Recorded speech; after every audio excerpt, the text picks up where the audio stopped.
सलाम। हम आपको सुनाते हैं सच्ची, रूहानी और इतिहास से जुड़ी कहानियाँ आसान हिंदी में, दिल से दिल तक। अगर आप भी सीखना चाहते हैं अल्लाह के पैगंबरों की ज़िंदगी से तो चैनल को सब्सक्राइब ज़रूर कीजिए।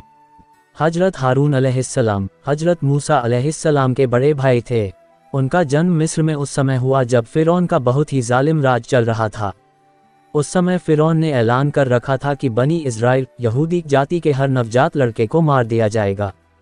लेकिन अल्लाह की रहमत से हारून अलैहिस्सलाम उस दौर में पैदा हुए जब कुछ समय के लिए ये हुक्म रोक दिया गया था। इस तरह उनका जीवन बच गया। बचपन से ही हारून अलैहिस्सलाम बहुत समझदार और साफ बोलने वाले इंसान थे। जब अल्लाह ने मूसा अलैहिस्सलाम को नबी बनाकर फ़िरौन के पास भेजा तो मूसा अलैहिस्सलाम ने अल्लाह से दुआ की कि उनके भाई हारून को भी उनके साथ मददगार के तौर पर नबी बनाया जाए, क्योंकि मूसा अलैहिस्सलाम को बोलने में थोड़ी कठिनाई थी। कुरान में आता है, और मेरे लिए मेरे परिवार में से एक मददगार बनाए, हारून मेरे भाई को।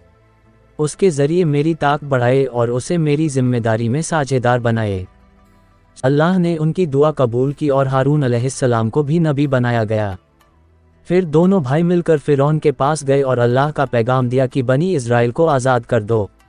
लेकिन फ़िरौन ने न सिर्फ इनकार किया बल्कि उन्हें जादूगर भी कह दिया। इसके बाद अल्लाह ने कई अज़ाब सज़ाएं मिस्र पर भेजी, लेकिन फ़िरौन का दिल सख्त रहा। जब अल्लाह ने बनी इज़राइल को मिस्र से निकलने की इजाज़त दी और मूसा अलैहिस्सलाम ने समुद्र को 2 हिस्सों में बांटकर कौम को बचाया तो वह सब सीनाई पहाड़ के पास पहुँचे। वहाँ मूसा अलैहिस्सलाम को अल्लाह ने 40 दिन के लिए बुलाया और पीछे हारून अलैहिस्सलाम को लोगों की देखरेख में छोड़ा। इसी दौरान एक आदमी जिसका नाम सामरी था, उसने लोगों को भटका दिया। उसने एक सोने का बछड़ा बनाया और कहने लगा कि यही तुम्हारा खुदा है। बहुत से लोग उसकी बातों में आ गए और बछड़े की पूजा करने लगे। हारून अलैहिस्सलाम ने उन्हें बहुत समझाया। कुरान में आता है, हारून ने उनसे पहले ही कह दिया था, ए मेरी कौम, तुम्हारी इस चीज़ से सिर्फ आजमाइश हो रही है और तुम्हारा असली रब रहमान है, इसलिए मेरी बात मानो और मेरा हुक्म चलाओ। सूरह ताहा 20:90। लेकिन लोगों ने कहा, हम तो इस बछड़े की पूजा करते रहेंगे जब तक मूसा वापस नहीं आते। सूरह ताहा 20:91। जब मूसा अलैहिस्सलाम वापस लौटे तो उन्होंने ये देखा और बहुत गुस्से में आ गए। उन्होंने हारून अलैहिस्सलाम से कहा कि तुमने उन्हें रोका क्यों नहीं। हारून अलैहिस्सलाम ने जवाब दिया कि उन्हें डर था कि कहीं कौम में फूट ना पड़ जाए। कुरान में आता है, ए मेरी माँ के बेटे, मेरी दाढ़ी और सर को मत पकड़ो। मुझे डर था कि तुम कहोगे, तूने बनी इज़राइल के बीच फूट डाल दी और मेरी बात का इंतज़ार नहीं किया। सूरह ताहा 20:94।